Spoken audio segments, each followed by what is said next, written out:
some news. ESPN laid off Zach Lowe. Oh yeah, over money. Yep. Oh, I didn't even look at the whole. I didn't even look at the what's the name. That was the first thing. I didn't read the article yet, but I saw that. I said because of money. He probably asked for a raise, bro. You know, Woj done dipped out. He's gonna be the reporter man now. To ask for a raise and then he got fired. Yeah, bro. They let him go. That's crazy. To ask for a raise and You're not that guy. You know what? Who do you think you are? You know what? We got a raise for you, but I got something else for you. You know what's fucked up though? Because I like Zach Lowe, low key. Like I always liked his reporting. He was alright. Like I had no qualms against him or anything like that. Nah, nothing at all. Get some people up in here, man. Nothing at all. No main issues. But yeah, it is what it is. It is what it is. Yeah. What do we got? Okay. Oh, the Yankees clinched the AL East tonight. Did they really? Hold on, let me see. Yankee Doodle sound, nigga. Oh man. CD just went 55 for a tud. Okay. Up. It might be over. Oh, never mind. Wrong guy. Y'all know who Tim the Tap Man is? He's a streamer.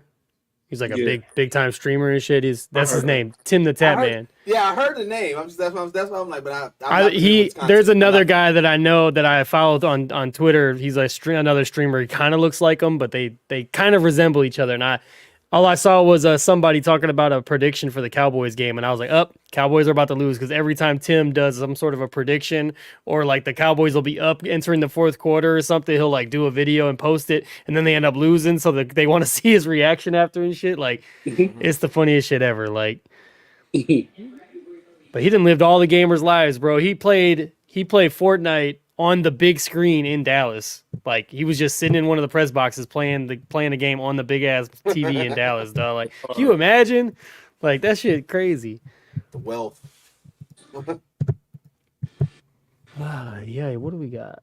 Oh my god. Angel Reese is complaining about the media. As she should. The media sucks, bro, with WNBA. The media is the worst. It's the biggest threat to the WNBA, because the media in the world is sexist, bro. That's all it is. But it's the media and then the fan base. Like I said, because like again, like I said, Caitlin Clark deserves all the love and everything that she's getting. But people are just being way too biased. This is like cultist, bro. It's wild, yeah. I was like, bro, like y'all are disregarding everything else that's going on in the WNBA. Even Caitlin Clark's like, yo, I'm tired of y'all. Like, yo, I need y'all to shut up. The only thing I will praise them for is they are the ones who are accurate as fuck. Like, hey, I really wasn't watching this shit till Caitlin Clark showed up, which is true. At least they can admit that. Because you get some motherfuckers that be like, oh man, I've been watching WNBA since the jump, but they can't name 5 players and shit. Like, how you watching it from the jump, but you don't know anybody? I've been very vocal about I admittedly hasn't been watching it since the Caitlin Clark Angel Reese battle and everything like that. However, it's just like, you know what I'm saying? It's just like it's not just the Caitlin Clark show, and that's the issue. Like for me getting into the WNBA more, I'm learning more about the WNBA, and I'm more excited about the league as a whole, not just Caitlin Clark. And that's what my issue with the media and all this fan base is, that y'all focusing solely on Caitlin Clark, all the issues with Caitlin Clark, y'all trying to say everything that's happening good with the WNBA is Caitlin Clark. Like, it's not, because in reality, if Caitlin Clark was the only one hooping, nobody would be watching the WNBA. It's like, okay, she good, she cooking, but like, no. Yeah. But where's her competition type shit? Yeah, it's a competitive sport. You know what I'm saying? So it's just like, bro, this is like, you know what I'm saying? Like, that's my issue with it. And then it's like, it's a lot of people just like their hot points is just so biased, and it's just like you are losing all credibility. Yeah. As a anchor, because like you can't get past this. Like, granted, like I said, there's been some moments that you're like, oh yeah, that's unfair to Caitlin Clark, or there's some people that are hating, but they keep on blanketing it like the fool. And it's like, bro, y'all gotta get it together. And yes, I'm talking about fucking Shannon Sharp. That's here. We don't hide names around here. That's here. If I'm gonna shoot, I'm gonna put a name on that bullet. That's fair. But I feel like he doing all that for clout, bro. Me too, and that's why I hate it. Same way with the LeBron shit he pulled when he was trying to beef with Ja Morant and shit like that. I feel like I'm starting to see what Shannon would be on, bro. I'm starting to see, bro. Me too. He a clout demon, bro. He a clout demon. He trying to get clout, bro. Yeah, I hate it, bro. I hate it so much, man. Like it's just like, damn, bro. Yeah, I will say he did the best thing you could do over that whole Shannon Sharp nonsense, though. Like with the Instagram shit, he reacted the best way you can, bro. He was like, "Hey, man, you know, Shannon was putting his work." and Ocho, the worst part is Ocho is like, he didn't make it no better, bro. Like he can't take shit serious. But he shouldn't have. No, I agree. What Shannon did to him 2 weeks prior to that, bro. Like, right. Damn, like this could have been a conversation off camera. You didn't have to have this conversation with me on camera. So yeah, if you get caught on Instagram smashing Michelle, yep, I'm about to blow. I know he couldn't wait, but he laid his setup out like close before school. Oh yeah. Michelle. But also they all knew that they was just they also knew that they was fucking around. So like that's the best part about it too, is like Shannon wasn't upset about it. He took that shit with a grain of salt. Yeah, that was me. That was me, boss. It's so funny because it's also because of the fact that the statement that he put, my team is vigorously trying to figure out how we got hacked. Vigorously. What do you mean? You put your phone down and press record, bro. What do you mean you vigor? Like, nigga, it was you, nigga. Stop we heard you in there growling, talking about something. Put that dick in you. Yeah. See, y'all wild. I didn't even listen to this shit. Y'all wild. That mama shit. So, here's the thing, I didn't see the headline at first, so I just saw that. I'm like, what did Shannon Sharp do? So I'm listening, thinking, yeah. I read into like a random like Instagram clip. I was like, who the fuck is this? I was like, what's going on?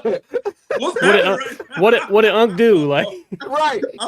I found out after it was Shannon Sharp. I was like, what the fuck is this? Who is this? Yeah. Freaky old neighbors. Hey, you be killing me with that, bro. With the Kids Bop version. Freaky old neighbors, bro. I swear. Freaky old neighbor, dog. Freaky old neighbor is hilarious. Niggas be freaky old neighbors, dog. Oh, shit, man. But hey, welcome back to Off the Clock Sports Podcast, the place where the game begins and ends. I know it's been a minute. We had so much scheduling issues in the past week. It's crazy. The one thing that is consistent about this podcast is you never know what we're gonna find, so you got to tune in. You better tune in because if you want to join in. But we got a few things to talk about. Like I said, first things first, I do want to talk about Derrick Rose, man. Derrick Rose announced his retirement, and you know it's bittersweet for me. You know, I'll put my just in regards to it because like I've always rocked with Derrick Rose. You know what I'm saying? And prior to the injury and everything like that, I was ready to be like Derrick Rose. Like if he wouldn't have got injured, I was under the belief that like, he was going to at least get one, right? Because how close he got and how athletic and how much he contributed to it, right?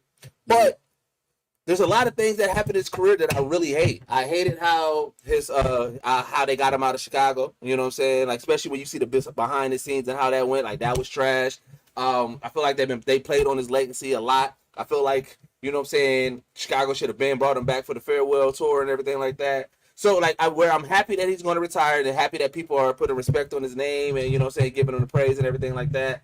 The bittersweet is that it's like, man, we didn't get a chance to fully see what Derrick Rose can do. It's kind of like with Grant Hill, Penny Hardaway, T-Mac, like, you know what I'm saying, those injuries really took another player, you know what I'm saying, from the eliteness that he like or the projection of what he could have been. But like I said, I'm excited for his his retirement because, you know what I'm saying, he deserves all the respect and love and praise. And, you know, with that retirement and that speech that, you know, that it always comes with, you know, people sharing their favorite moments from Derrick Rose and everything and giving him his flowers. So, you know what I'm saying, I'm excited about, you know, just to see what comes more with Derrick Rose. You know, he's always been a solid person outside of just a player. Facts. Again, seeing Derrick Rose go out, man, it's bittersweet. It's almost like, again, like we watching the end of an era, like the players we grew up on. We watching all the players we kind of like, you know, we grew up with, kind of, you know what I'm saying? Yeah. Sunset, like it's funny watching. But we can blame that Derrick Rose injury on Coach Thibodeau, man. He has a thing for running players into the goddamn ground. But yeah, man. If that Derrick Rose injury doesn't happen, I got Chicago eventually definitely winning the ring. They were on pace, bro. Derrick Rose was in a whole different world, bro. I'll never forget that game when I think it was it Miami or was it Cleveland? I'm not sure. He came down, bro. He pulled from like half court and just hit the three. Get out of the game. I said, "Hey, it's happening." I think it was Miami. I think it was Miami. Yeah, like Derrick Rose is just, man, he was just a special player, bro. Like I remember hearing about him in high school, you know what I'm saying, and then seeing him in college, and he just was always a special player, bro. Very amazing in the NBA. He became one of those players a lot of people looked up to. A lot of young players did. I would like to see him get more of a hold on Ja Morant. In these last couple of years, I was excited to see him in Memphis, mentoring Ja. I don't know if that relationship might still happen. You know what I'm saying? I don't know what that relationship's like. But yeah, man. It's sad to see D Rose go out, man. I wish he would have had a different, road, but it is what it is. Things happen for a reason, but salute to Derrick Rose. He's definitely a legend to me. You know what I'm saying? I don't want to say Hall of Famer, but I wouldn't be mad either. You know what I'm saying? Like he's one of those players. He's definitely he took it to new heights, man. You know what I'm saying? Like being a small guy, being able to jump out of the gym, you know what I'm saying? Super athletic, you know what I'm saying? On court, gang member off court, you know what I'm saying? I like those kind of players. I ain't gonna lie. I like my players that have gang affiliations. But yeah, dog, it's crazy to see, man. I'm still kind of like, damn, like we really watching the players we grew up on kind of all retiring. Like it's kind of like you see it all. Like everybody is probably gonna go out around the same time. Like I'm sure Derrick Rose is the only one who's pondering it right now. I'm sure it's a couple of them. Also, I wonder out of his class, how many more players are still in the NBA? That's interesting. 16 years, man. Like, bro, 2009 Rookie of the Year, 2011 MVP. Oh, it's 2000. Oh, it's 2009 draft. That's what 09, 08, 09. 08, 09. Damn, that's right. Because the last NBA or college basketball 2K video game, Derrick Rose was a freshman on Memphis in that game. I remember that. Yeah. I remember that. Also, yeah. Like I said, Jake, you're go. Sorry about it. I was gonna say, like, to kind of piggyback off both what you guys were saying. Obviously, the injury bug thing just is terrible. But I mean, as a Bucks fan who always kind of hated the Bulls because it was just always one of those things. Like I just never really focused with the Bulls. I had nothing but the utmost respect for Derrick Rose. It just seemed like the perfect scenario. I mean, the Chicago kid, like, in the streets of Chicago, then he gets drafted first overall by his hometown team. I thought it was going to be another one of those kind of LeBron scenarios all over again, where this guy just plays with this team his whole career, just basically reinvents the whole franchise, just brings everything to the franchise. And he did. I mean, winning that MVP, it was obvious. He absolutely deserved to win that MVP. I will still arguably say that he's the most athletic point guard I think I've ever seen in my life. The second closest between Derrick Rose, Russell Westbrook, and Ja Morant that are probably like the three most athletic point guards I've ever seen in my life. Obviously, it's a modern basketball thing, but it's like Derrick Rose was insane. Like the quickness he had was absolutely nuts, and the fear, like he just had no fear, like ever. Like he didn't give a fuck who he was going up against or nothing like that. He didn't give a damn. No. But yeah, man, I mean, I loved his kind of resurgence he had in Minnesota when he was there. Like did he drop 50 in one game with Minnesota, right? Yeah, he had that. And then, yeah, I mean, I just really was wishing, obviously the Bulls have been kind of ass, but it would have been cool to like maybe have like one more year back in Chicago, just for whatever. But also it's like, you know what? He's also going out on his own time. It's not like an injury really took him away. He came back and played the game. Like you said, probably had a lot to do with that mentorship role that he's going to probably try to have with Ja and other young players. I'm sure he's going to, obviously stay around the Chicago area and raise his family and all this and that. And, he's just enjoy retirement, bro. Like, just enjoy retirement. Yeah. You know what? One of my favorite moments from Derrick Rose It's the All-Star game when everybody put that entrance. That weak ass. Oh my god, yeah, Yeah. yeah, Looking at them I'm like, a boss. yeah. When they were all dancing and shit, and he was just like, "Bro, let's just hoop."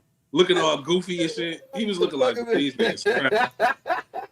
All right, so trash. I pulled up the 2008 NBA draft. You guys asked how many active players there still are.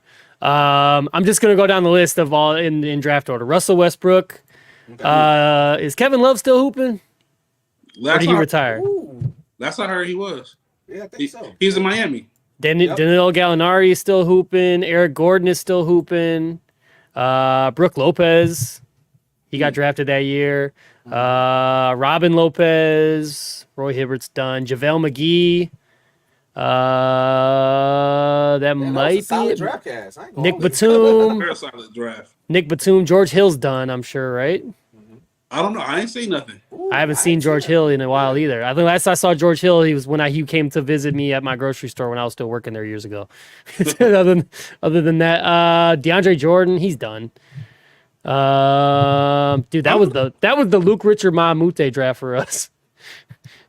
Goran Dragic. This draft class was kind of stacked, low key. Yeah, I'm hearing. I'm thinking like, damn. But yeah, those are the only names that I'm seeing because everybody else is kind of out of the league. It looks like based on the names, I'm not seeing anybody else.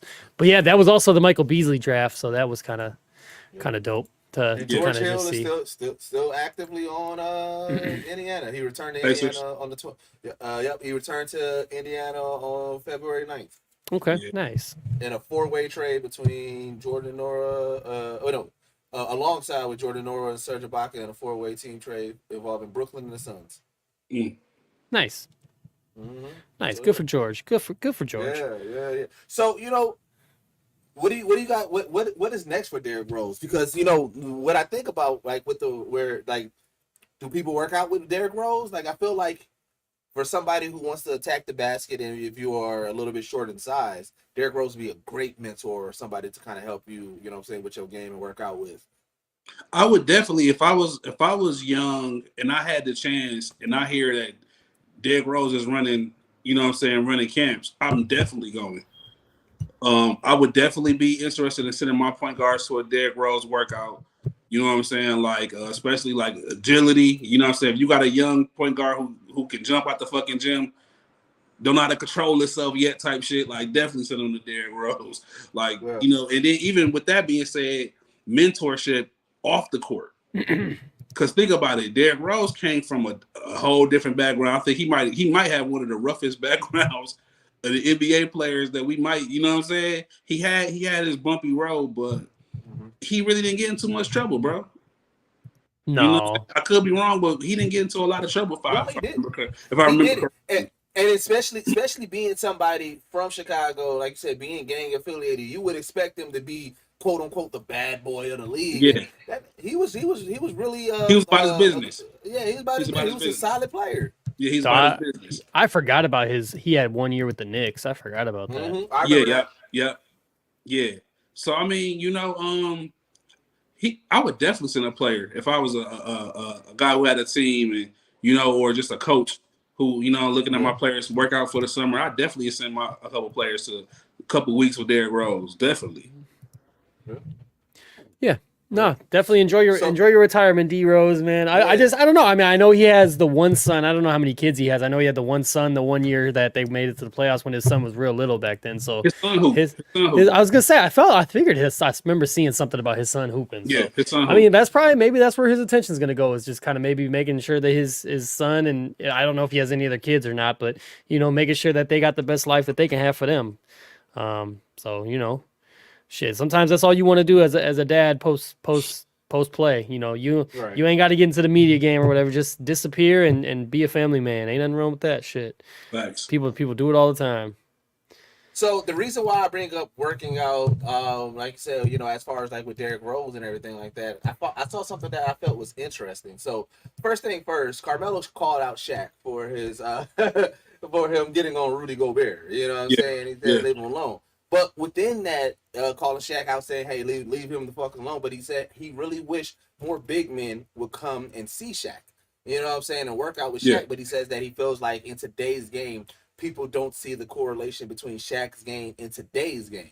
And I want to get your thoughts on that. Like, Shaq was obviously a dominant big man and somebody who's like, if you think about it, I'm a big man. If I want to be the most dominant, I should work out with Shaq.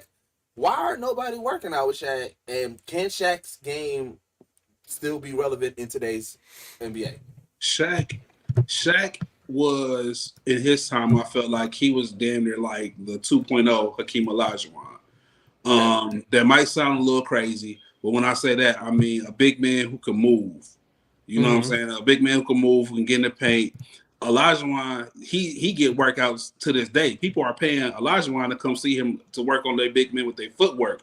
You know what I'm saying? I feel like Shaq can definitely do a camp for players. And if I'm one of those people, I'm going to send Giannis there. Giannis, I've been saying is Giannis is Shaq 2.0. People don't want to. If you really focus in and look at it, Giannis is damn near Shaq that can shoot a little bit better. Like, for real.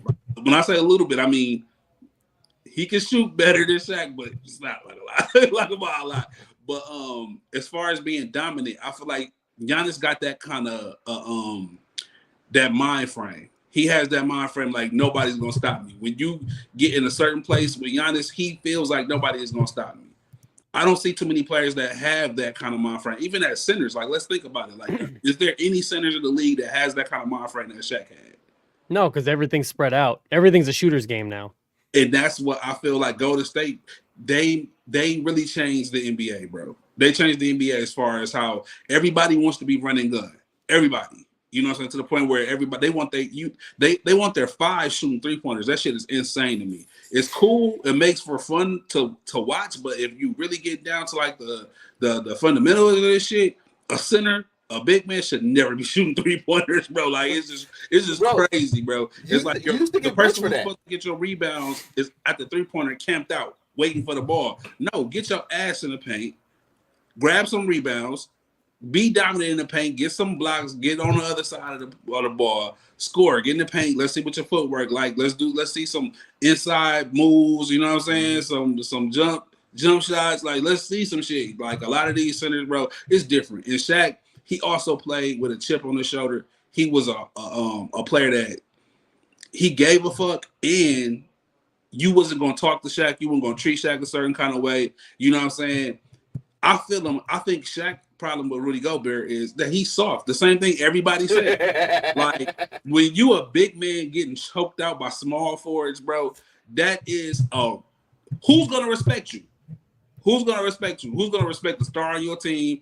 You know what I'm saying? Like that's like the big men are looked at as almost like the security guards of the team, like the enforcers. You know what I'm saying? After you seeing Draymond choke your center out, you can't feel like, all right, my nigga Rudy G got him. You know what I'm saying? Like Rudy G he gonna step in. Niggas like, man, get the fuck out of here. We gonna choke you and Rudy Gobert. like y'all got shit coming. Y'all niggas soft.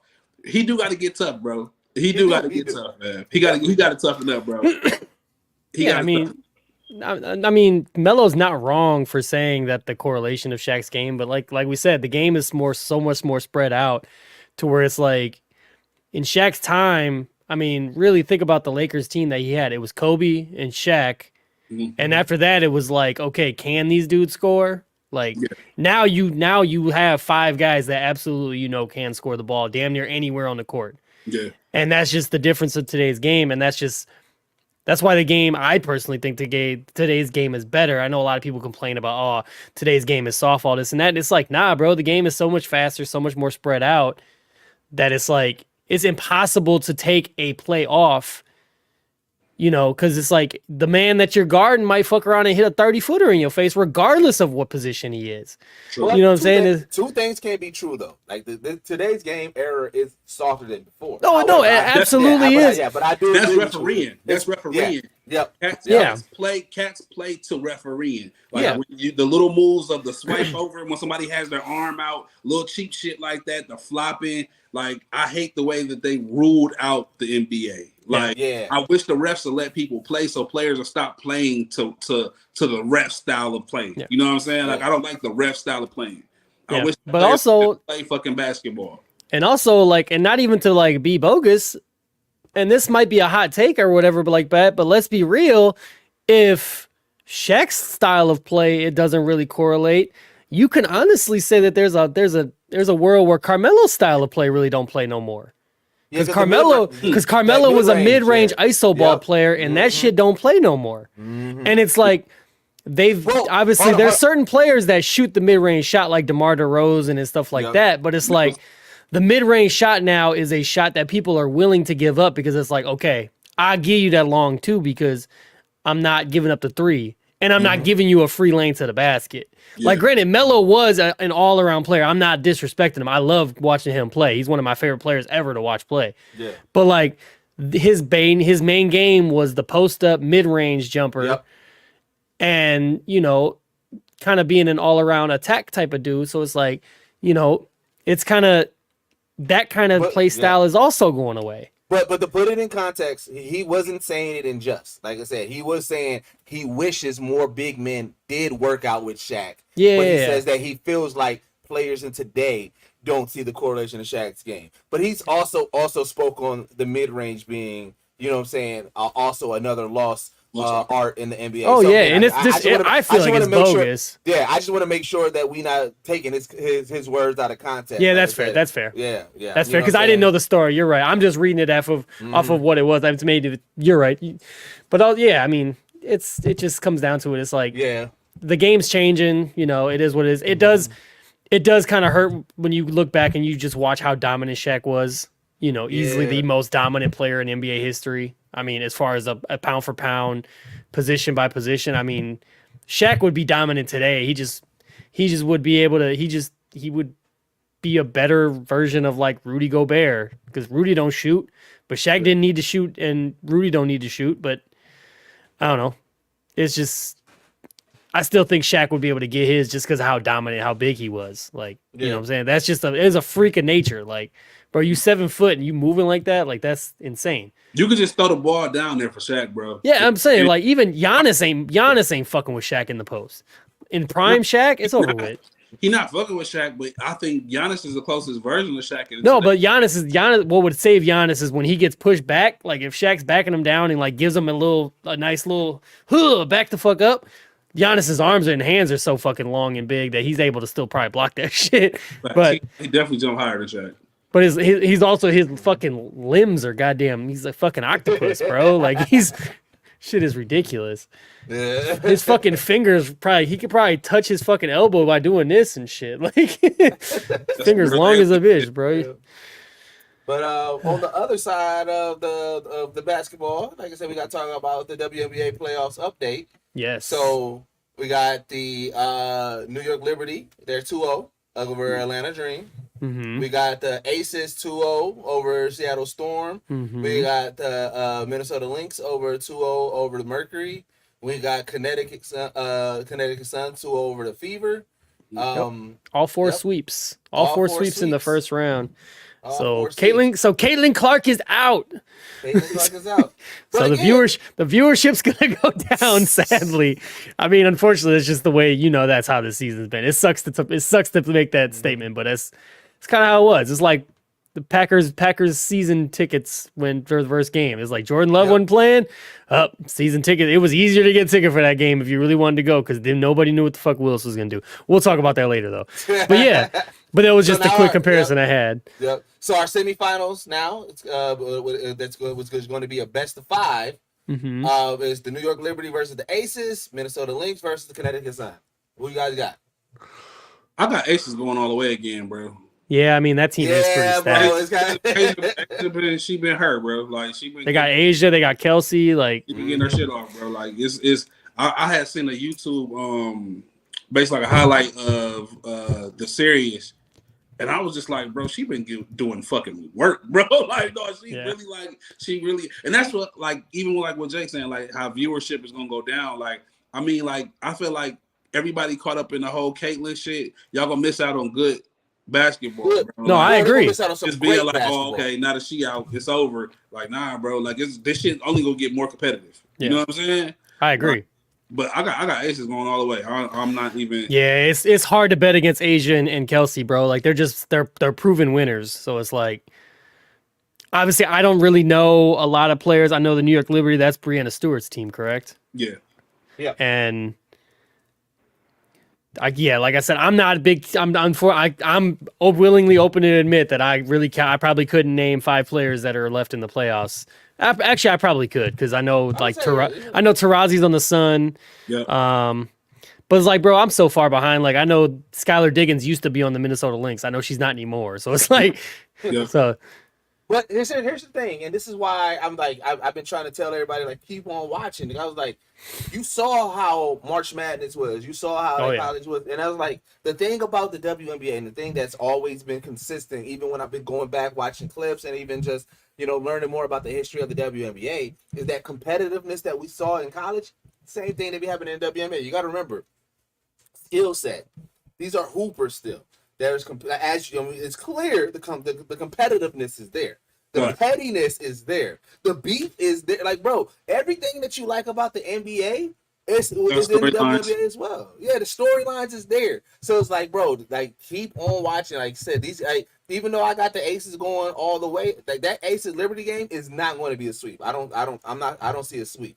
I see that going to the wire. I ain't even gonna hold you. Yeah, I mean, this is the best 4 teams based on the seeding. I mean, it's literally the 1, 4, 2, 3 matchup. So it's like it's what the folks who really like pay attention to the WNBA more than like. I'm sure a lot of people wanted to see what Caitlin Clark could do in a deeper playoff run, but it's like, bro, it's still her rookie year. She's gonna be around for the next 10, 15 years, bro. Like, and that's one been half of my issue. I'm like, I get it. Caitlin Clark is exciting. Angel Reese is exciting. However, we put a lot of sauce on their rookie career. And it's like, bro, y'all expected them to do amazing things out the gate. And granted, they did. Let's hear it. To me, they beat expectations. Like I said, I wasn't expecting championships. They beat expectations because a lot of people thought, like, okay, you know what I'm saying? And again, this is rightful criticism. But a lot of people was like, they're coming from college, you got to be a rookie. It might not be the same. And we saw it took a while for Caitlin Clark to get out the like Angel Reese, she got into her game a little bit earlier in the season. But Caitlin Clark took her a little bit while, but then she got into her game. And even Angel Reese, even with her start, it wasn't as dominant as she was in college. But then she started coming into her own. And like I said, we saw them grow. So to me, they exceeded expectations like a motherfucker because it's like, yo, they still had an exciting career. It was an exciting rookie race. It was exciting. Every time they met, it was exciting. They added to the team. You know what I'm saying? We're seeing how how their game transition into the pros. So, like for me, like I said, they exceeded all expectations. I think they should not be upset at all about this rookie, about not being in the big game or in the being in the last 4, because again, that expectation that is lightning in a bottle. And I think that's the issue that I have with a lot of criticism, even just against it. And the people like, oh, I guess I'm not watching anymore. It's like, so you was only watching 4 lightning one player, right? Like that's crazy to me. It's like, to me, again, it's the opening of the world. If you wasn't watching the WNBA before, you should definitely leave this season knowing a little bit more about it and being like, you know what? This is actually dope. So again, I don't know. I'm gonna still be tuned in. I'm still watching. I think everybody should still be watching. I agree. Yeah, I'm gonna try to tune in as much as I possibly can. I mean, I know, I ain't gonna lie. Baseball season's coming down to the end, and if obviously football season, we're entering week 4 starting tonight as we're recording. Thursday night football is going on, Cowboys Giants. So, I mean, I'm gonna be the first to admit it. It's at least got 3rd on my attention span. I ain't gonna hold you. But here's the thing. That makes sense. I mean, you historically, like I said, football and baseball is your is like that's your main. We all got our mains here. Like football and baseball is your main, and baseball been like I said, MLB, like I said, it been going crazy lately. You know what I'm saying? So I already know. Like I said, but again, respectfully, like I said, it's more so. It's like, just when you get a chance, watch it because again, it's still good basketball. If you are a fan of basketball, not NBA, not college sports, if you're a fan of basketball, WNBA is definitely a good time. Definitely. But I did want to move over to the MLB, man. Jake, keep us up to date, man. What's going on? Why? Man, I've been seeing nothing but crazy headlines, and I'm like, yo, all right, I need Jake to break everything down. We are in the very final week of the regular season this week. Playoff starts next week. It's gonna be it's coming down to the wire, man. 6 teams have clinched playoff spots. The Brewers, the Phillies, and the Yankees are the only 3. Or no, the Yankees still haven't clinched the AL East, but the Phillies clinched the NL East, and the Brewers clinched the NL Central, and they're the only teams right now that have done it. And the Guardians clinched the NL Central as well, or the AL Central. Okay. So, yeah, man, it's coming down crazy, man. The AL wild card race is as tight as ever. I mean, you got the Detroit Tigers, the Baltimore Orioles, and the Kansas City Royals are the 3 teams in the wild card right now, which is getting. It's literally like the Detroit Tigers caught fire this last month, and you've had teams like Minnesota and Seattle that just completely imploded when it mattered most, which sucks. But you know, Detroit, they're playing their best baseball right now, which is what you want to do. I mean, hey, if you're in the race and you got to make a push, you want to go 9-1 in your last 10 games. You know what I'm saying? Like, so it's been really fun to keep up with, man. You know, I listen to daily baseball podcasts. I mean, there is a show on YouTube I listen to every single day. It's called Baseball Today. Like they literally just cover what happened the night before and all this and that. But it's been fun, man, to pay attention to. The Oakland A's had their last home game ever in Oakland Stadium last night, which is wild. I mean, that's a whole fucking situation that we could talk about that shit in the offseason, or you know, fans ripping up. Yeah, bro, there was 6 cops chased the dude who was stealing the seats out of the stadium, bro. Yeah, like it was. Please. But like I said, that's a whole fucked up scenario that's been going on, man. It's been going on for a couple years. Like they're not even fully sure exactly where they're gonna play next year. I think, or they're gonna play in like some minor league stadium next year. So it's like. It's going to be fucking home run city there next year for the pros.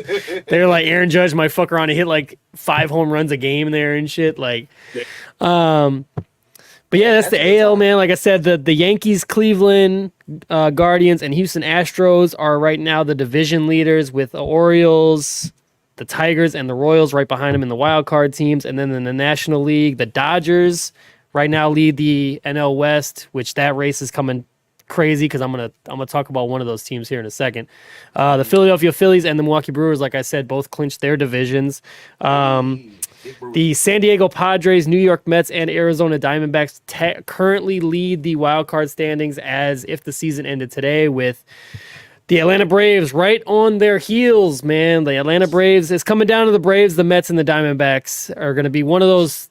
2 of those 3 teams are going to make it. One team's obviously going to be out. It's going to be. And I believe whichever team is the last one to make it in is the team that ends up playing the Brewers. So, we could get a playoff rematch with Arizona that we got last year when they knocked us out. I kind of want that. Honestly, okay. The Braves are the team that's the most hurt, but they also scare me because it's like it's the Braves. You don't want to fuck with the Braves in the playoffs. But I just want to talk about the San Diego Padres real quick. Okay, I know it's your time to shine. You guys, I don't know if you guys saw the stat, but they through the first 100 games of the season, their record was 50-50. Going in their first 100 games. Okay. Their record currently is 91-67. They've lost 17 games since the All-Star break. Like, and when was the All-Star break? In July.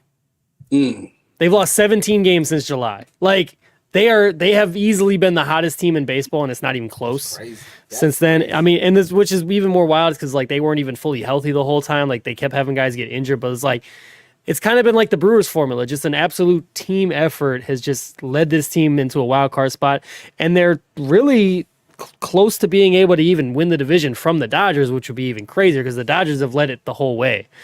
But you know, the playoffs are coming in, dude. It's going to be absolute must watch. Like, I'm so looking forward to it. Playoff baseball is one of my favorite times of the year. Like I said, I'm always a diehard football fan first. Like, that's always going to have my attention just because it's, I'm a basic man in America. What can I say? Football's got me, bro. But, playoff baseball is just, it's a different animal, man. It's so much fun, especially now that the games are even more sped up. Like, it just makes everything even more intense. So it's like, it's crazy. So you can't even be like, oh, it's boring because these 4-hour games. It's like, nah, bro, these games be over in like 2.5 hours, and they be intense the whole fucking time. Just like a football game. Every clip and everything that I've seen covering it, like that's why I said, I'm like, bro, what is going on in MLB? I was like, I need Jake to bro, it's like because I'm telling you, the shit changes daily, bro. It's like it's not like in the NFL where it's like, okay, week 17 or week 16, we know what's going on. Like this team needs to win. Like this shit is changing daily, which is why baseball is such a unique sport because it's like obviously they play games every day, so it's absolutely insane, man. Like, but yeah, man, like the shit is just it's getting down to the nitty gritty in baseball, man. Like I said, the Brewers ain't got nothing to worry about because we already clinched our spot in the playoffs. We're just right now we were competing for to potentially have a first round bye in the playoffs, but we ended up losing to the Pirates yesterday, which made it to where Philly actually clinched that spot, and the Dodgers or the Padres are going to get that other one potentially. So Brewers are going to just play in the first round of the playoffs, but it is what it is. You know, more baseball is cool. I mean, so real quick, fun MLB topic. mm-hmm. What do you think Ohtani's 50-50 ball is going to go for? His 50-50 ball? It's going to auction. Oh, fuck. It's going to auction. 5 million? 50 home run ball. 5 million? 5 to 7 million, maybe? I'll say probably 5 more. to 10. 5 to 10. It's gonna go up there, bro. Like, cause these baseball cards are going up there for that much, dog. So his 50-50 ball, if that shit's going to auction, that's crazy. I can't believe he didn't get that. Here's how I take. I think it's gonna go more. That was lowballing it low key. Have you seen the controversy around it? No. All right, so the lawsuit, that lawsuit was stopping that ball from going, and literally probably like 2 hours, like 2 hours ago today, the judge said no, we're going to allow that one to go to auction. And so to me, I think because of the media attention behind Ohtani, and then also now you got this controversial, because at first the auction, the judge was not going to allow it. They was going to temporarily stop it. That ball should go to the Hall of Fame, low key. Yeah, so I'm thinking like because of shit, if it's going to auction, shit, MLB can purchase. They can buy it. They could, but I'm saying it should. It's kind of like a guy's, like when a guy hits like 4 home runs in a game or something like that. It's like that ball should have automatically. Granted, I think he got that. I don't know. That ball should have went to the Hall of Fame, low key. But I'm saying they still can. They can cash him out. And then put it in a Hall of Fame. Because I can say what you about to say, Burger, because I'm thinking the same thing. If I catch that ball, fuck y'all. I mean, that's fair. If I catch that ball, you want it in the Hall of Fame, I need Hall of Fame money. That's fair. Know what they need? You they care? I paid money to get in the building. I paid my money so I could catch this ball. I got my hands on it. You want it? I'm gonna need if you want to skip this whole fucking situation, I'm gonna need about 50 M's. You know what I'm saying? Like I said, they need somebody who love the game like Jake. Like I said, Jake who loves the game. Man, Jake compromise with Jake. Jake is no, bro. If Jake bro. That ball, Jake is not giving that to them just to put it in the goddamn Hall of Fame. He is capping. Hey, Christian Yelich, how much you want this motherfucker for? Fuck exactly. Jake is capping.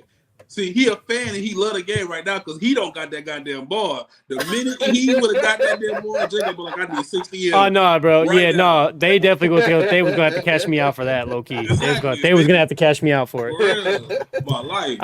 You wasn't finna just give me an autograph bat or nothing, bro. You was gonna have to come out of some money, dog. Love of the game, my ass. Autograph bat is crazy, dog.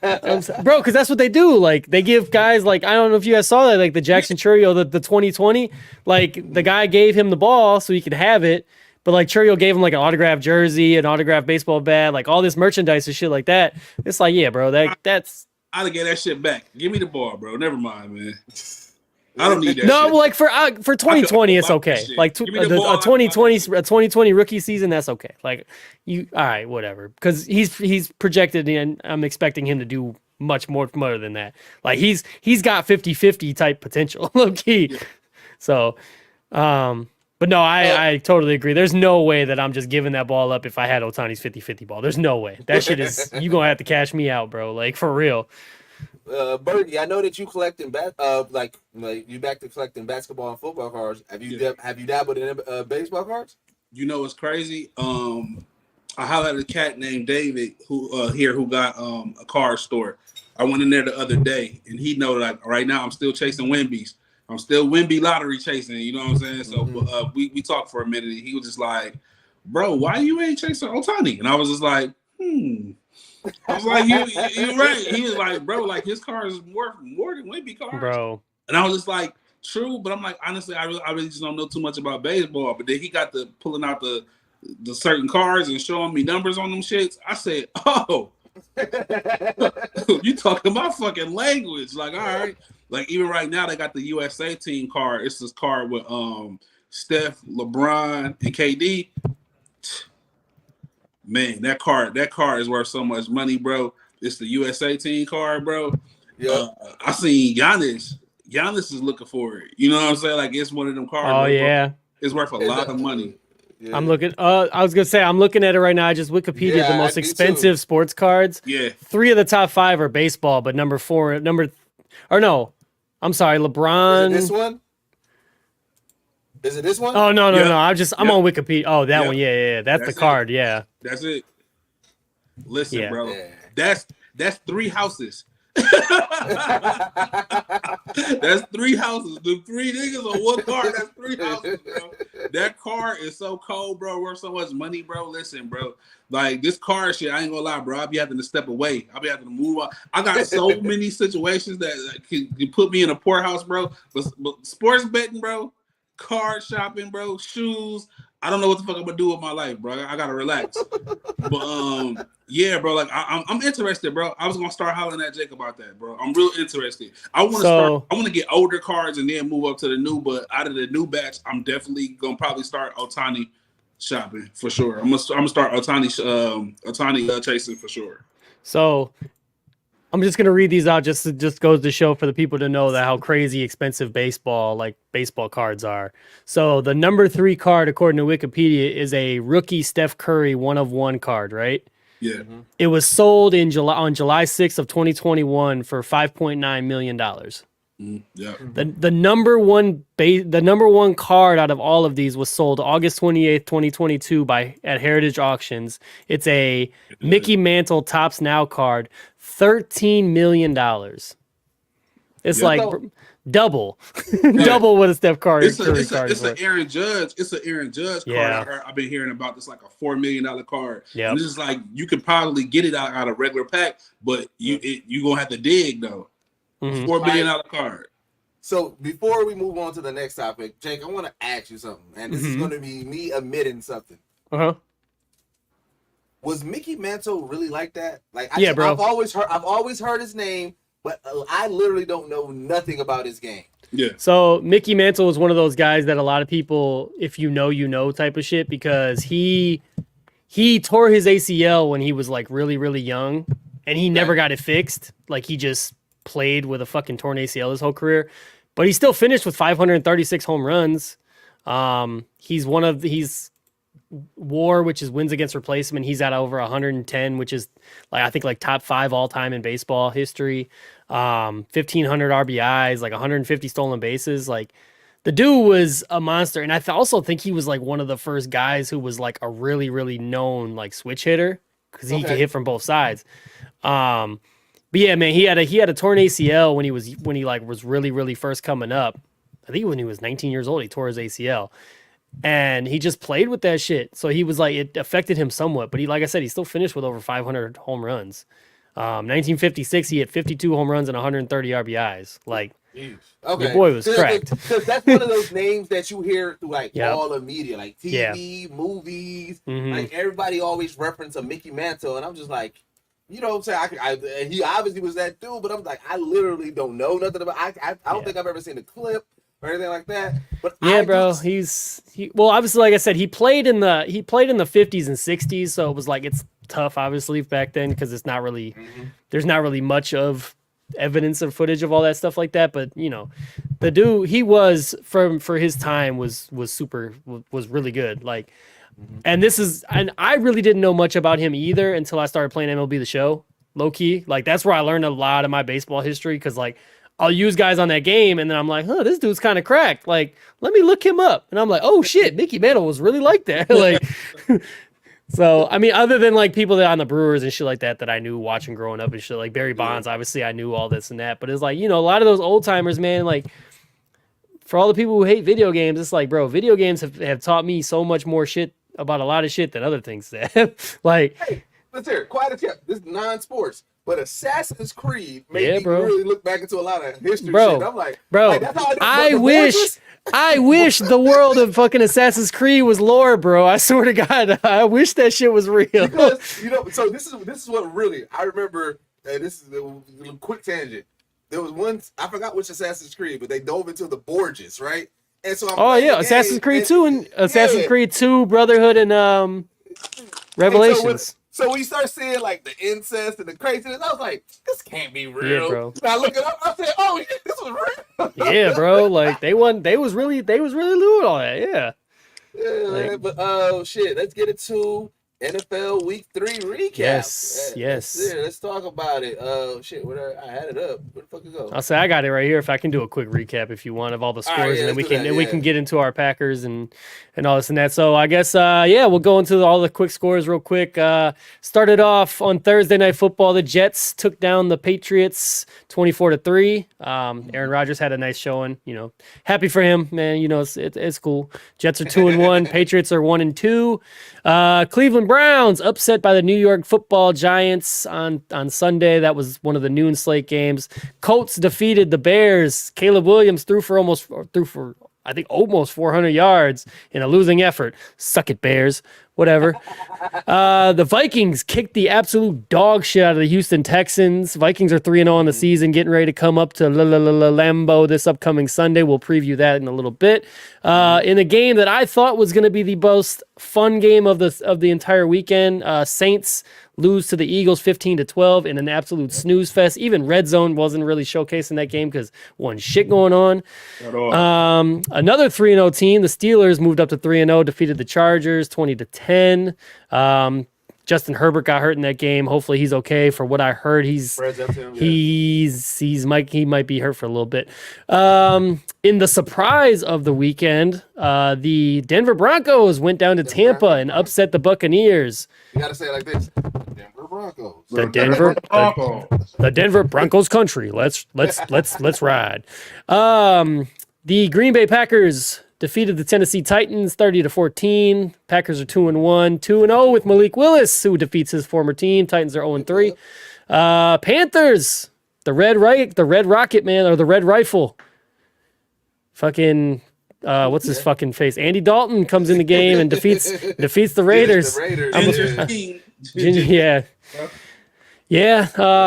1-2 now in the season, as are the Raiders. Seahawks, the other 3-0 team, kicked the living dog shit out of the Dolphins. Poor Dolphins, man. Tua goes down, and that team they relied on Packers legend Tim Boyle for a while there. That was not great. I feel really bad for the Dolphins as a by proxy Dolphins fan. Shout out to the homie Andy. He's a supporter of the show. Man, it's gonna be rough. The Lions defeated the Cardinals. Aiden Hutchinson is an absolute machine. The Lions scare the shit out of me with how good they are. The Dallas Cowboys were absolutely getting their ass handed to them by the Lamar Jackson-led Baltimore Ravens. Somehow, the Lamar and the Ravens just decided, let's just play snooze the entire fourth quarter, and the Cowboys almost came back. But, Ravens pull up I guess it would, I don't even know if that would be considered an upset. Maybe it would be in Jerry World. I guess you can consider that an upset.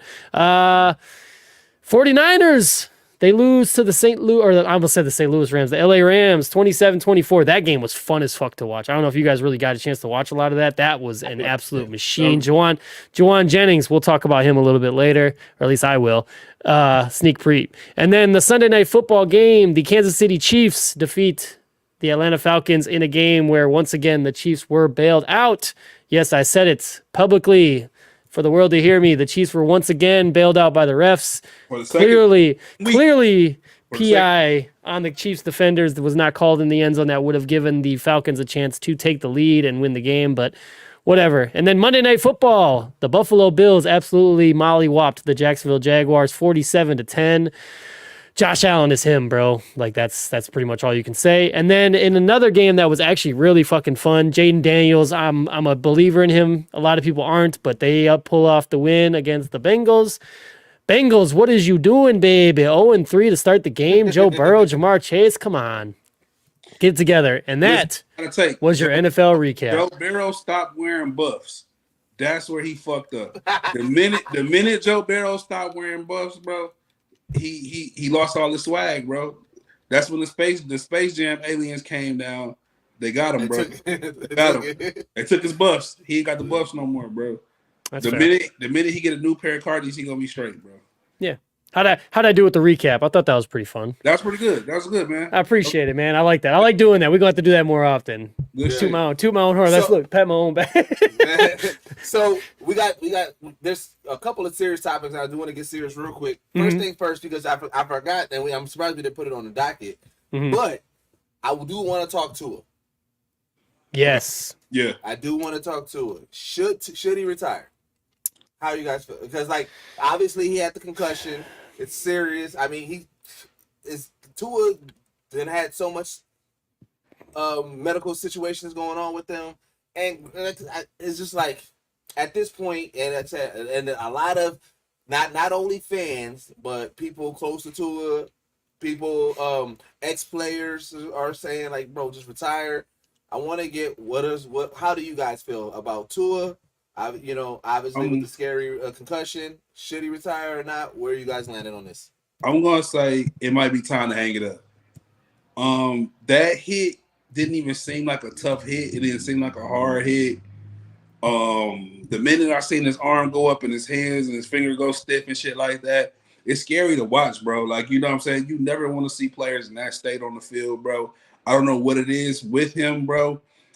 He just can't take any more hits, bro. You know, every time you get touched, it seems like you're in concussion protocol, bro.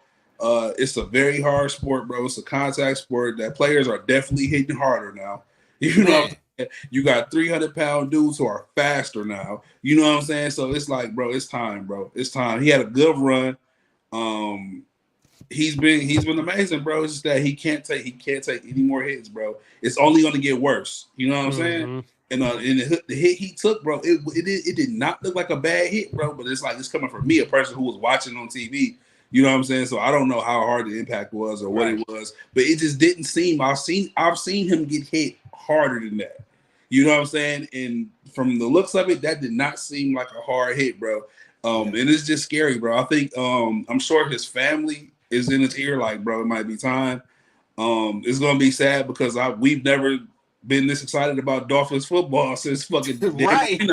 You know what I'm saying? So that's very sad to see. You know, and him, I think he's gonna retire, to be honest. And that's even what I'm hearing. I'm hearing he's already kind of like starting to kind of like the process of being okay with letting go.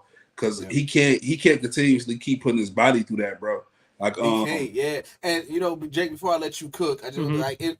And again, I know this was a movie and everything like that, but it kind of reminds me of LT in Any Given Sunday, right? Where it's like, because it is that. Because like even if you look at that hit in Any Given Sunday, right? It's one of those things like once you have so much medical issues, even you now like the slightest thing, you fall the wrong way slightly, it can trigger that and everything like that. And that's the thing. It's just like, bro.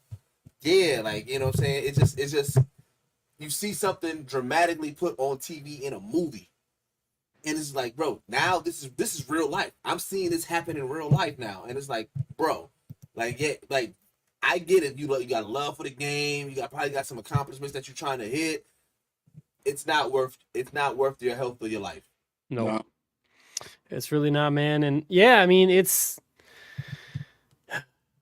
tough, man. It's like, it's crazy. And I know like there was the meme going around, and obviously I know like they and I will say, you know what, shout out to the Bills. Like that organization, they've always been like super big on like, you know, supporting players that get knocked out in their stadiums like that. Like obviously they did it a couple years ago. I can't remember the player now, but like they sent money to like Tua's charity and all this, like the fans, like they sent money to Tua's charity and shit like that. So it's like stuff like that is really cool to see, but it's like, it's also wild to think about the meme. Like the way the NFL's last season played out, it was like, bro, Damar Hamlin knocked out Tua. Like the guy with the concussion issue got knocked out by the guy who literally, some people would say, died on the fucking field, came back to life. Like it was such a weird scenario. Yeah. Like me personally, I think the money isn't worth him playing. I think Tua needs to call it. It sucks, like I said, as a by proxy Dolphins fan, man. It's just that team just looks so much so different without him on the field. Like the offense just rolls better. It just looks worse, excuse me. It's just everything about it just looks so weird as everything goes, man. It's just like, and obviously teams don't build their roster to have a good backup quarterback. Like they want to have the good first quarterback, which a lot of teams struggle sometimes to have. So it's like having a good backup quarterback is a fucking super plus. Like the Packers, nobody thought Malik Willis was going to win us the first, 2 out of the first 3 games that we've played. Obviously nobody expected Jordan Love to get hurt, but I can say, for instance, just bringing it back to like the Packers instance, I thought we were fucked when Love got hurt. Like, cause I didn't know what to expect. So it's like, but also we saw a couple years ago, like the Dolphins played that playoff game when Tua got hurt and couldn't play. So then Skylar Thompson came in, and I want nothing but success for guys that are in the NFL, especially at the quarterback position, because it is the hardest position to play in all the sports. So it's like, it's tough, and you clearly see how difficult it is, and it makes you probably appreciate more how good the good guys are in the NFL at the quarterback position, because it's like, fuck, you see a guy like Skylar Thompson come in, and he looked like he could barely get a fucking first down against Seattle. And, and also kudos to Seattle, like they didn't take it easy on him. They were just like, hey, bro, nah, we need this win. Like, we're not finna fuck around. But going back to Tua, man, I do... Yeah. But like going back to Tua though, I do think he needs to retire. Like, granted, I know that he just signed that big ass fucking money contract. Yeah. But you can't predict injuries, man. Like, shout out to them getting paid. But I know that I was actually talking with a couple of buddies of mine, and they were saying, like, obviously there are still ways that the Dolphins would owe him some of the money if he decided to call it. He wouldn't get the entire lump sum of his contract. Like, they would just restructure a ton of it, so he would get a decent amount of it. But yeah, man, I just your brain, you have to live a longer life than just football. Like you got family and all this and that. Like, bro, just take care of yourself, man. Like, this shit it's not worth it. I don't think there's anything worth that's not worth your health, especially your brain, bro. Like, you literally only got one of those. Like, and that's not replaceable. Like I said, you put yourself in a position to be a vegetable for the rest of your life. Exactly. And like I said, you still got a whole lot of life to live, bro. You only 26. Yeah. You only 26. That's a whole lot of life left to live. Yeah. You know what I'm saying? But no, I totally agree. And here's the thing. And that, in today's world, I get it. You know what I'm saying? You want to be on that field, but you still, like, there's room for you. Yeah, like I said too, you still have, like I said, as of now, you still have a mind that can still be utilized. You can still be involved in the game in so many ways. You don't have to be, just because you retire or you call in one, doesn't mean that you have to be out of the NFL. In today's game, players like Tua, there's a lot of opportunities for you to still cook. You know what I'm saying? So it's like, I get it. You know what I'm saying? Your first love is being on that field and being, as a quarterback, you the captain. So, that is something that, you like I said, it takes a special person to be a captain. It takes a special person to be that quarterback, right? You know what I'm saying? Mm-hmm. And that's all you've been. So, like, I get it. Like I said, that love is there. But, like I said, we were just talking about Olajuwon still being involved, people working out with him. Like I said, there's so many ways, even outside of if people are just working out with you, if you are an analyst, if you are a consultant, you go into coaching, you go into coordinating, like, you know what I'm saying, being offense. Like, there's so many ways that you can still be utilized and still be connected to the NFL.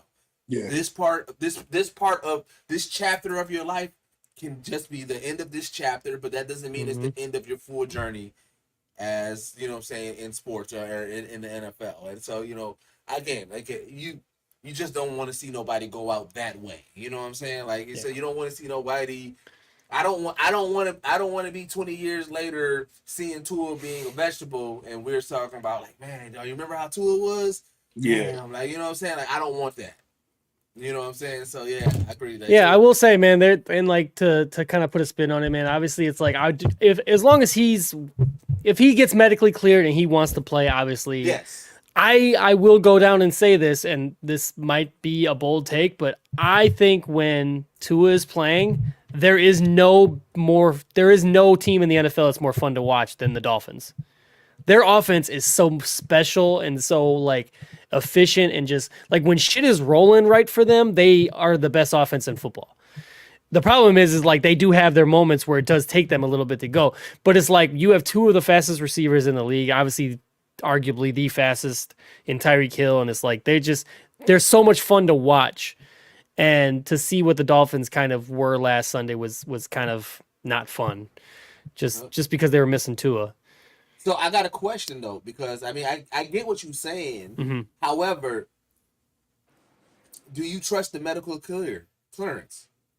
I think I trust it now more than ever because of all the shit that they've gone through the last like decade plus with the lawsuits and everything like that. Like you clearly see like guys are getting taken off the field from people like in the press boxes or watching the players. Like it's not just like the referees and the sideline now. It's like, oh, like we saw I'm watching the Cowboy game right now. Earlier in the first quarter or the second quarter, Micah Parsons got his bell rung and was sitting there and got up like he was about to play the next play, and they stopped the game and they were like, nah, bro, you got to get off the field. Like, at least even if it's just for a play, like you got to get off the field. Like, and that's the shit that I like that they're doing now. It's like they're literally saving the players from themselves a lot of times. I get that, but 3 concussions in 2 years, like 4 and 3. 4 and 3. Yeah. He had a 4th one? 4 and 3. Yeah, so again, I feel like that clearance is like. No, I agree. Like you said, I agree with what you. you're saying. Like a medical staffer cleared you, right? I think if he gets medically cleared to play, there should be some sort of looking into like, okay, he must have like a super brain or some shit then because if it was stretched out of his year, like in his year, I mean, I'd still be a little bit concerned. You know, Didn't he have 3? Didn't he have 3 last season? he had 2. 2 last season? Yeah, 2. And they're saying if it was stretched out from like his rookie season to now, and it was like okay, every 2 years maybe, yeah, I can kind of see it. But bro, that 4 and 3, that's too close proximity, bro. And for me, that's where I'm like, I don't know if that clearance is even enough for me to be like, all right, he got the clearance. Personally, no, I agree. I agree with you. Yeah. So I mean, look here, man. Prayers up to Tua, man. Yeah. Hopefully, you got some great people around you outside of the medical staff and the team medical. I just hope you just have some people around you, and you really consider just what you would like your life to be. Mm-hmm. You know what I'm saying? Like that. That's Absolutely. the main thing. That's the main thing. On the other side of some serious news, Brett Favre was diagnosed with Parkinson's disease. Yeah. You know what I'm saying? So prayers up to him. You know, I didn't even see this come across my timeline, so I didn't even know about it until you put it. Oh, really? Yeah. The news broke, I think, like a day or 2 ago. The news broke about it. Yesterday. Yep. Oh, yes. You know, yes. What? Yep, and I was gonna say, you know, obviously, like just even in general in entertainment, like if anybody watch entertainment or anything, you know, Michael J. Fox was kind of like the face of Parkinson for a minute. Like said, he was one of like the most famous people who had it and was an advocate for it and everything. So, you know, obviously it's manageable.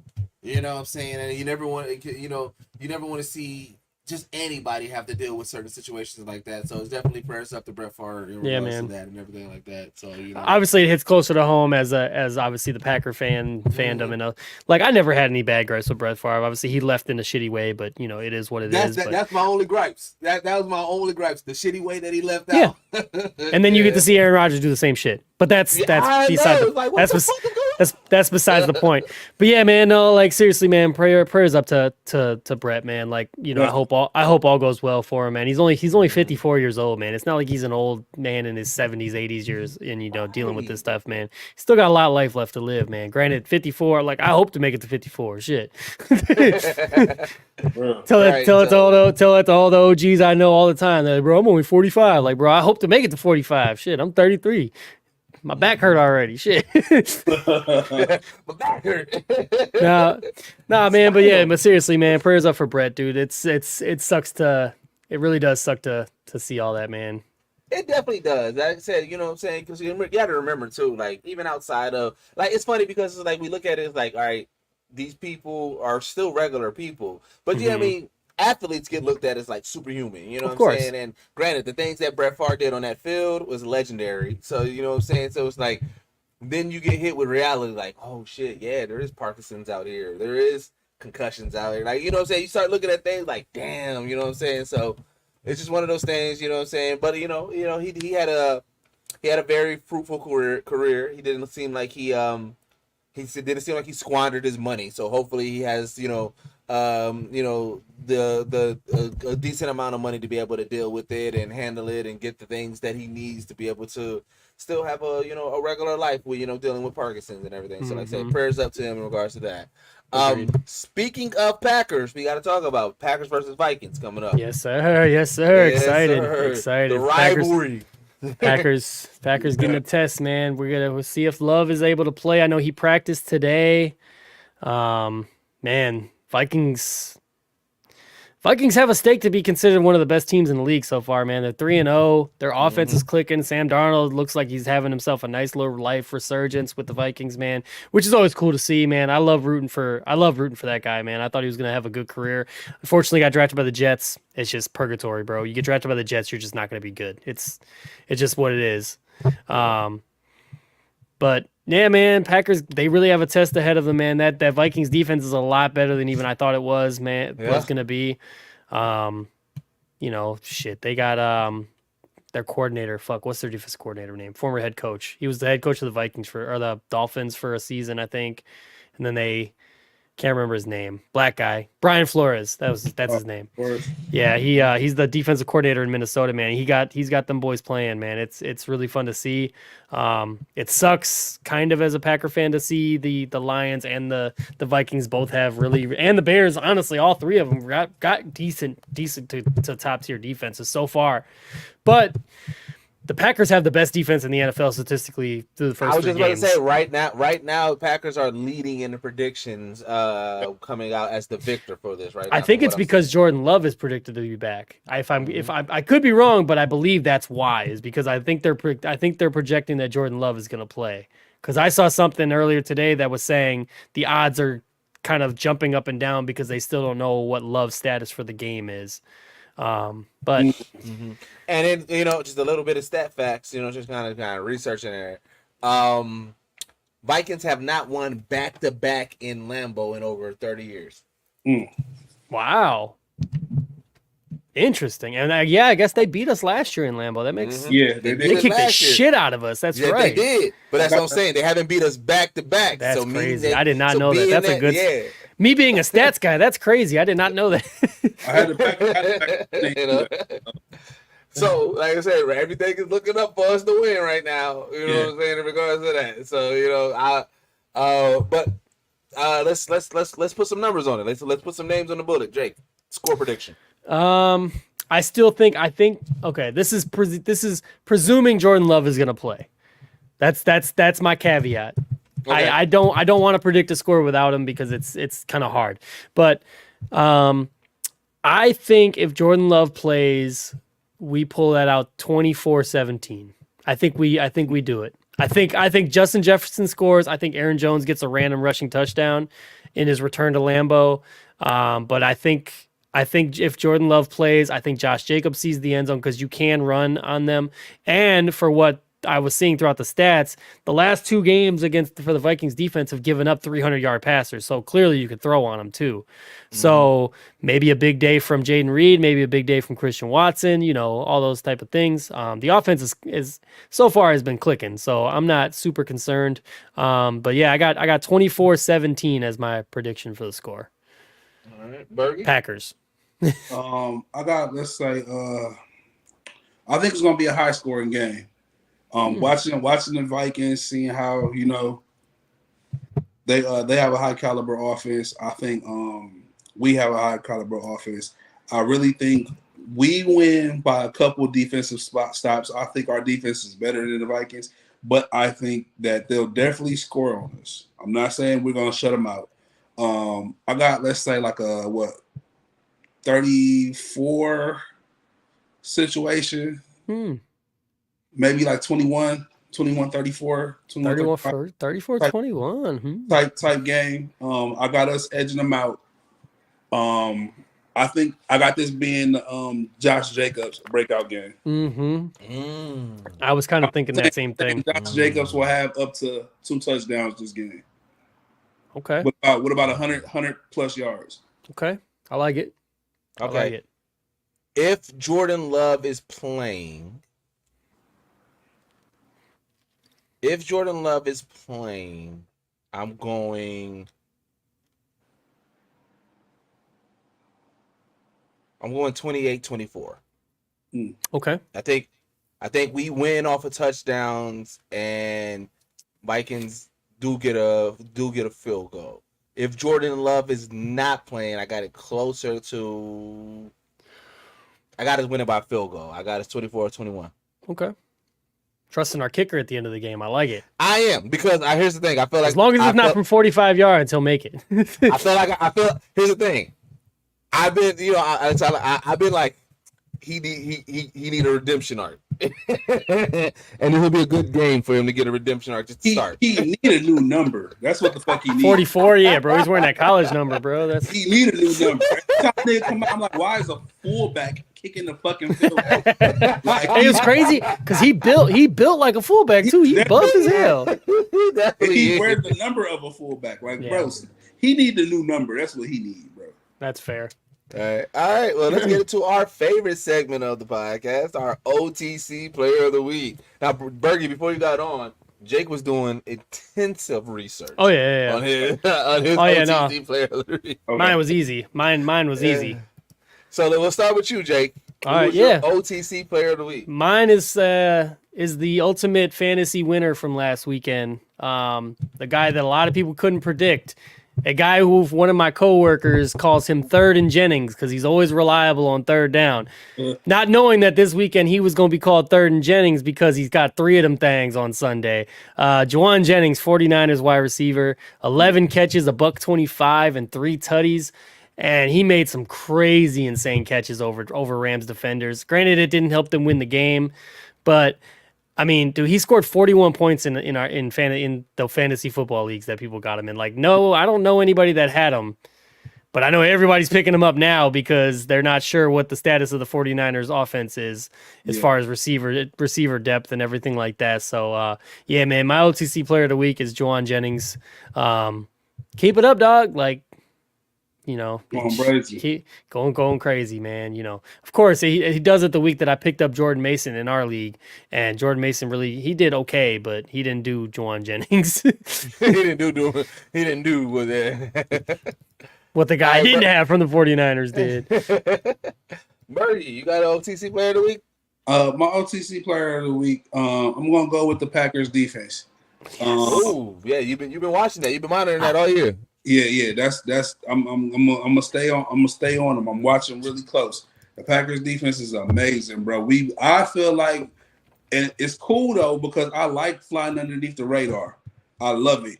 I don't feel like they're talking about our defense the way that they should be, but I think possibly after this Vikings game, the conversation might be had.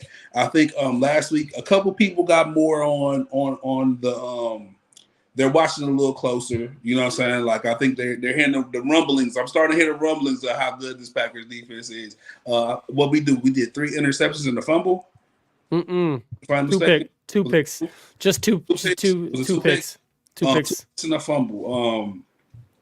Again, I think they fully bought into this whole defense situation.